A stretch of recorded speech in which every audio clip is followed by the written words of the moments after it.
Hello my friends, it's the Game Boy Geek here. Today, we are artists, competing with fellow artists to create the most beautiful stained glass window in the Sagrada Familia.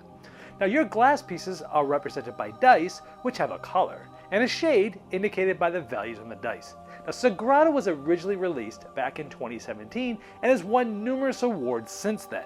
On February 10th, a new printing will be available where the art, graphic design, and components have all been improved. Now Sagrada is a game of dice drafting and window crafting. It's for 1 to 4 players, with an expansion allowing you to play up to 6 players. It takes 30 to 45 minutes to play. It's for ages 10 and up and published by Floodgate Games. Now I'm going to show you how the game works and also point out what's different with the latest printing.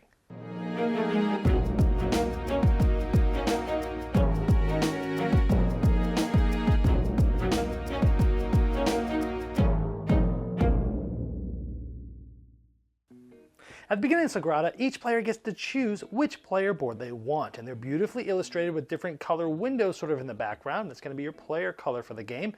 But also, in this new printing of Sagrada, the boards are even more beautiful because there's lots of cutouts just on the way it looks there in sort of 3-dimensional with a dual layer. You'll also get to choose 1 of 2 different window patterns that will be dealt to you. They're double-sided, so you actually have 4 different choices, and they have different colors on them, different number patterns. They also have different difficulty in the bottom right, and the more difficult one you take, the more opportunities you'll have to sort of break the rules of the game. We'll show you this later. But improved is some of the visual accessibility with these cards in this printing, because some of the certain colors like red and blue, the dice window patterns now have textures to help keeping them look distinct from green and purple. Now there's some strategy in selecting those window patterns because you're also given a random secret objective card. And this is going to have you focus on 1 color of dice throughout the game. And this has changed as well in this printing where now it's a little bit more balanced where you'll get 3 points for every die of that color on your board. Where in previous printings it was whatever that die value was that you took. So this balances out quite a bit. And once you've chosen a card, that card beautifully slides right into your window board. And this is going to be your custom board for this game. Now the game is played over 10 rounds, and each round, a certain amount of dice is going to be randomly pulled from a bag and rolled. Then the first player is going to be the first to select a die, and they're going to draft one of these, and you're going to have different things to think about. On your first die, it has to go somewhere on the edge, and when placing a die, you need to follow certain rules. Like these ones that have colors, only reds can go there, but any value.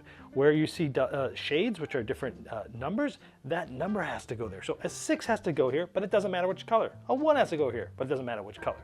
Now, what you're deciding to do also depends on that secret goal that you have that has you focus on a certain color. So maybe I take this red 5 and I place it right here in this red spot. It'll then go to the next player's turn and they get to draft. Once all players have drafted 1 die, you continue drafting but in the reverse order. So if you pull first like we just did, you actually get the last choice. So it's an interesting sort of snake draft, if you will. So let's say the second player took this die, and I took this die, and let's just say we're only playing with 2 players. When it gets back to the last player, they'll always have 2 dice to choose from. And now that I have a die here, all other dice has to be adjacent or surrounding another die. So it could be here, diagonal counts, or here. So I could put it in one of these 3 slots. This red I could put here, that's okay. This 3 I could put here, that's okay. Because you can never place a die of the same color or number next to each other. Diagonal's okay, but next to each other is not. So let's say we just took this red 5 and we placed it like this. Let me show you an example of an illegal place. For example, let's say my board looked like this and I drafted a yellow 5. I could not put this 5 here because it's next to another 5. I could put it here because diagonal is okay. Now at the end of the round, there's going to be 1 die left over and 1 drafted, and this helps count the number of rounds. Now first player moves to the next player by passing the nice bag with all the dice in them, and then that player will take out the right amount of dice and roll them, and things will start with them being the first player. Now another thing in this game is there's a certain amount of dice in this bag for player count, and the amount of colors that are in there is actually changed from the original version of Sagrada. Now there's actually an even distribution of colors depending on the player count, so it's a little more strategic and less random. Now you're trying to score the most points, and how do we do that? Well, remember you get a private objective, and I was focusing on red secretly, that's why I was drafting both of the red dice. Each of those red dice are going to get me 3 points. Now red kind of needs to go here and here, but they'll be able to go in other spots as well, but remember you can't put red right next to another red. Now also, you're trying to fill your entire board because every window spot that doesn't have a die on it at the end of the game is -1 point. So you might be thinking, well, if you're going to lose a point for every open spot, and you can't place a 5 next to that red 5 that I just placed. Well, why did I place the red 5 there if I know that I'm going to basically be losing a point at the end of the game? Well, that's some of the decisions of the game, because if you look on the right, my goal, my private goal, is 3 points for every red. So in effect, I'm actually going to be gaining 2 points even if I don't fill that, because I'm going to get 3 points just for placing that red die, and those are some of the things you start to think about as you get better at the game.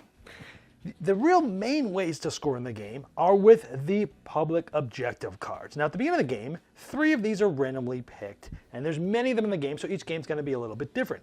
And they do different things, like, hey, have 4 points for each set of all 5 colors. Or you get to count how many diagonally adjacent same color dice you have, and for the amount that you have, yeah, you get that many points.